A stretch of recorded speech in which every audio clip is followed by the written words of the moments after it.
அரசு ஊழியர்களுக்கான விடுமுறை தொடர்பில் வெளியான தகவல். இலங்கை ரூபாய் பெறுமதியில் மாற்றம். ஸ்ரீலங்கன் ஏர்லைன்ஸ் அதிகாரி மீது விமானி கடுமையான தாக்குதல். புத்தாண்டுக்கு பின்னர் இலங்கையின் அதிகரிப்பை பதிவு செய்த தங்கத்தின் விலை. மருத்துவமனையில் பெண் மருத்துவருக்கு பாலியல் தொல்லை, நோயாளியின் அநாகரிக செயல்.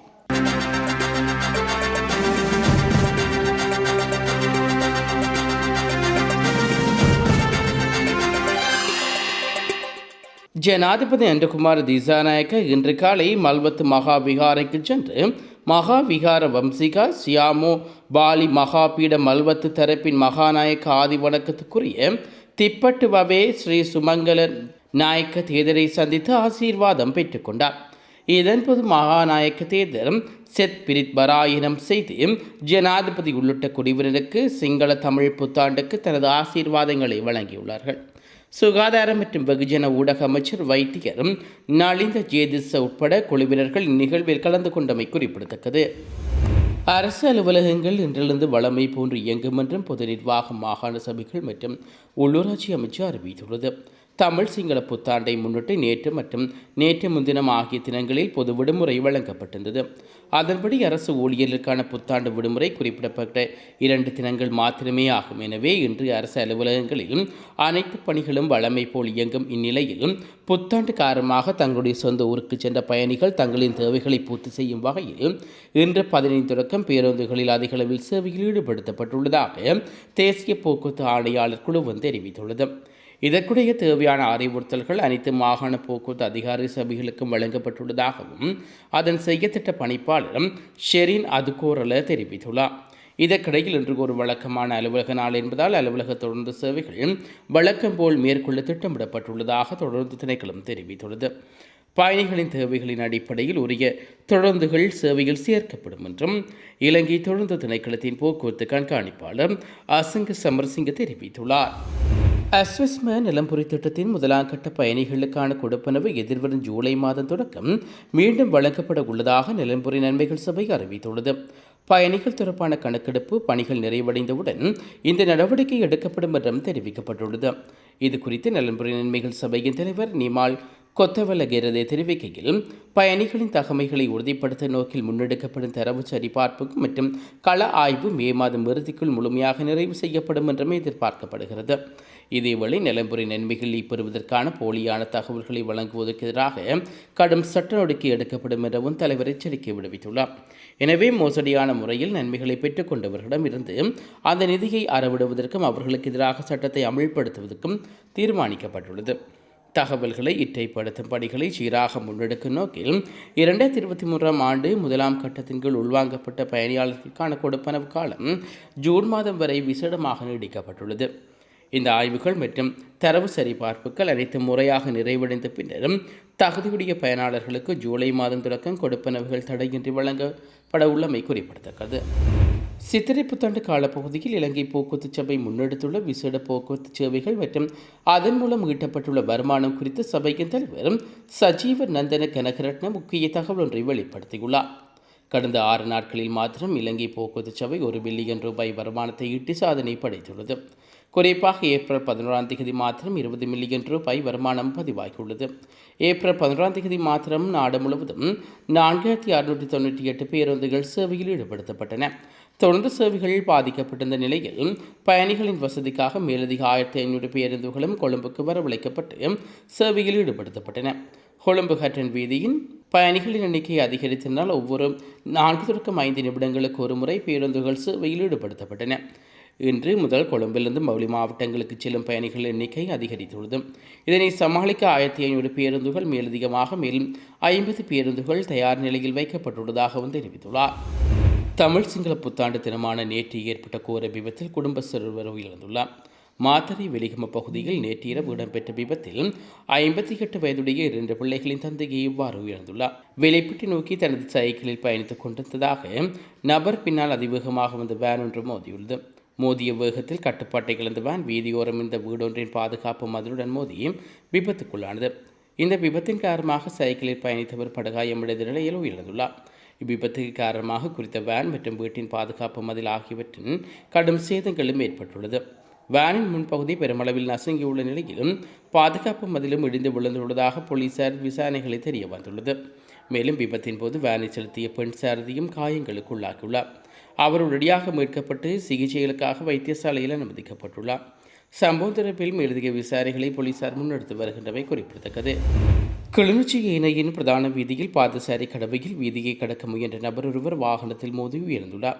இந்த விபத்து நேற்று இடம்பெற்றுள்ளதாக தெரிவிக்கப்படுகிறது.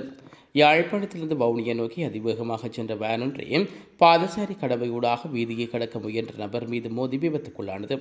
இந்த விபத்தில் சிக்கிய 44 வயதுடைய நபர் பலத்த காயமடைந்துள்ளார். அவரை அங்கிருந்தவர்கள் மீட்டு உடனடியாக கிளிநொச்சி போதனா வைத்தியசாலையில் அனுமதித்துள்ளார்கள். இதன்போது தீவிர சிகிச்சை அளிக்கப்பட்ட போதிலும் அவர் சிகிச்சை பலனின்றி உயிரிழந்துள்ளார் என்று தெரிவிக்கப்பட்டுள்ளது. விபத்துடன் தொடர்புடைய வாரிசு சாரதியை கிளிநொச்சி போலீசார் கைது செய்துள்ளார்கள். மேலதிக விசாரணைகளை முன்னெடுத்து வரும் போலீசார் சாரதியின் கவனக்குறைவு அல்லது அதிவேகமே விபத்துக்கான காரணம் என்பது குறித்து ஆராய்ந்து வருகின்றார்கள். பாதசாரி கடவைகளில் வாகனங்கள் மிகுந்த அவதானத்துடன் செல்ல வேண்டும் என்று அறிவுறுத்தப்பட்டுள்ள நிலையில் இவ்வாறான விபத்துக்கள் நேர்வது பொதுமக்களிடையே கவலையும் ஏற்படுத்தியுள்ளது. சர்வதேச ரீதியில் ஏற்பட்டுள்ள பொருளாதார மாற்றங்கள் மற்றும் மத்திய கிழக்கு பிராந்தியத்தில் நீடித்து வரும் போர்ச்சூழல் காரணமாக உலக சந்தையில் தங்கம் மற்றும் வெள்ளியின் விலை என்று அதிகரிப்பை பதிவு செய்துள்ளது. அதன்படி தங்கம் ஒரு அவுன்ஸ் 4814.06 டாலர்களாக விற்பனை செய்யப்படுகிறது. வெள்ளி ஒரு அவுன்ஸ் 79.34 டாலர்களாக விற்பனை செய்யப்படுகிறது. இந்நிலையில் இலங்கையில் உள்நாட்டு சங்கத்தின் தங்கத்தின் விலை இன்று 4000 ரூபாயினால் அதிகரித்துள்ளது. அதன்படி 24 கேரட் தங்க பவுன் ஒன்று 4,02,000 ரூபாயாக விற்பனை செய்யப்படுகிறது. 22 கேரட் தங்க பவுன் ஒன்று 3,69,800 ரூபாயாகவும் விற்பனை செய்யப்படுகிறது. இதன்படி 24 கேரட் தங்கத்தின் ஒரு கிராமின் விலை 50,250 ரூபாயாகவும் 22 கேரட் தங்கத்தின் ஒரு கிராமின் விலை 46,225 ரூபாயாகவும் விற்பனை செய்யப்படுகிறது. இலங்கையில் இன்று அமெரிக்க டாலருக்கு நிகரான இலங்கை ரூபாவின் பெறுமதி சற்று அதிகரித்துள்ளது. இலங்கை மத்திய வங்கி இன்று வெளியிட்டுள்ள நாணய மாற்று விகிதத்தின்படி அதன்படி அமெரிக்க டாலர் ஒன்றின் கொள்முதல் பெறுமதி 311 ரூபாய் 78 சதமாகவும் விற்பனை பெறுமதி 319 ரூபாய் 26 சதமாகவும் ஜூரோ ஒன்றின் கொள்முதல் பெறுமதி 366 ரூபாய் 4 சதமாகவும் விற்பனை பெறுமதி 377 ரூபாய் 78 சதமாகவும் சுவிஸ் பிராங்க் ஒன்றின் கொள்முதல் பெறுமதி 396 ரூபாய் 16 சதமாகவும் விற்பனை பெறுமதி 411 ரூபாயாகவும் விற்பனை செய்யப்படுகிறது. அதன்படி கனடிய டாலர் ஒன்றின் கொள்முதல் பெறுமதி 224 ரூபாய் 98 சதமாகவும் விற்பனை பெறுமதியும் 233 ரூபாய் 2 சதமாகவும் விற்பனை செய்யப்படுகிறது. ஆஸ்திரேலிய டாலர் ஒன்றின் கொள்முதல் பெறுமதி 220 ரூபாய் 7 சதமாகவும் விற்பனை பெறுமதியும் 229 ரூபாய் 71 சதமாகவும் விற்பனை செய்யப்படுகிறது. சிங்கப்பூர் டாலர் ஒன்றின் கொள்முதல் பெறுமதி 243 ரூபாய் 42 சதமாகவும் விற்பனை பெறுமதியும் 252 ரூபாய் 91 சதமாகவும் விற்பனை செய்யப்படுகிறது. ஜப்பான் ஜென் ஒன்றின் கொள்முதல் பெறுமதி 1 ரூபாய் 95 சதமாகவும் விற்பனை பெறுமதியும் 2 ரூபாயாகவும் அறிவிக்கப்பட்டுள்ளமை குறிப்பிடத்தக்கது. தாய்லாந்தின் பேங்காக் விமான நிலையத்தில் ஸ்ரீலங்கன் ஏர்லைன்ஸ் நிறுவனத்தின் உயர் அதிகாரிக்கும் விமானிக்கும் இடையே ஏற்பட்ட கடும் மோதல் கடும் பரபரப்பை ஏற்படுத்தியுள்ளது.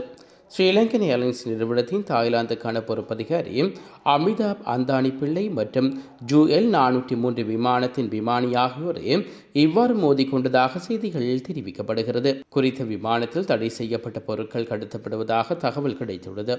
இதன் அடிப்படையில் சோதனை செய்ய முயன்ற போது இந்த மோதல் ஏற்பட்டுள்ளது. சோதனையின் போது விமானி தன் மீது தாக்குதல் நடத்தியதாக தாய்லாந்துக்கான பொறுப்பதிகாரி அமிதாப் அந்தானி பிள்ளை தனது சமூக வலைதள பக்கத்தில் பகிரங்கமாக தெரிவித்துள்ளார். இந்த சம்பவம் தொடர்பில் சட்ட ரீதியான நடவடிக்கைகளை எடுக்க தீர்மானித்துள்ளதாகவும் அவர் மேலும் குறிப்பிட்டுள்ளார். பெண் வைத்தியர் ஒருவரை அநாகரிகமாக தொட்டு அவருக்கு பாலியல் தொல்லை கொடுத்ததாக கூறப்படும் நோயாளி ஒருவரை தெற்கு களுத்துறை போலீசார் கைது செய்துள்ளார்கள். சந்தேகநபர் முதலில் மத்தகம பிரம்புர வைத்தியசாலையில் அனுமதிக்கப்பட்டு பின்னர் மேலதிக சிகிச்சைகளுக்காக களுத்துறை நாகுட வைத்தியசாலைக்கு மாற்றப்பட்டுள்ளார். நாகுடை வைத்தியசாலையில் சிகிச்சை பெற்று வந்த நிலையில் அங்கிருந்த பெண் வைத்தியர் சந்தேகநபரின் இரத்த அழுத்தத்தை பரிசோதிக்க சென்றுள்ளார். இதன்போது சந்தேகநபர் திடீரென வைத்தியரிடம் அநாகரிகமாக நடந்து கொண்டுள்ளார். இதனைத் தொடர்ந்து தான் குறித்த போலீசாரில் முறைப்பாடு செய்யப் போவதாக எச்சரித்த வைத்தியரும் மீண்டும் அவரது இரத்த அழுத்தத்தை பரிசோதிக்க முயன்றுள்ளார். அப்போதும் அந்த நபர் 2வது முறையாக வைத்தியரின் மார்பு பகுதியில் தொட்டு பாலியல் தொல்லை கொடுத்துள்ளதாக போலீசார் முறைப்பாட்டில் தெரிவிக்கப்பட்டுள்ளது. பாதிக்கப்பட்ட வைத்தியர் வழங்கிய முறைப்பாட்டுக்கு அமைய போலீசார் சந்தேகநபரை கைது செய்துள்ளார்கள். தற்போது அவர் போலீஸ் பாதுகாப்பு மத்தியில் அதே வைத்தியசாலையில் சிகிச்சை பெற்று வருகின்றார். கைது செய்யப்பட்டவர் மாகம சமகிபுர தென்னகோண பிரதேசத்தைச் சேர்ந்தவர் என்று அடையாளம் காணப்பட்டுள்ளனர். போலீசார் மேலதிக விசாரணைகளை மேற்கொண்டு வருகின்றமை குறிப்பிடத்தக்கது. இத்துடன் இன்றைய பிரதான செய்திகள் நிறைவேற்ற வருகிறது. மீண்டும் நாளை பிரதான செய்திகளோடு இணைந்து கொள்வோம். நன்றி. இதுபோன்ற செய்திகளை தெரிந்து கொள்ள யாழ் டிவி நியூஸ் சேனலை சப்ஸ்கிரைப் செய்து அருகே இருக்கிற பெல் பட்டனையும் கிளிக் செய்து கொள்ளுங்க. மேலும் இதுபோன்ற செய்திகளை உடனுக்குடன் தெரிந்து கொள்ள யாழ்டிவி.com எனும் இணையதளத்தின் வாயிலாக எங்களோடு இணைந்து கொள்ளுங்கள்.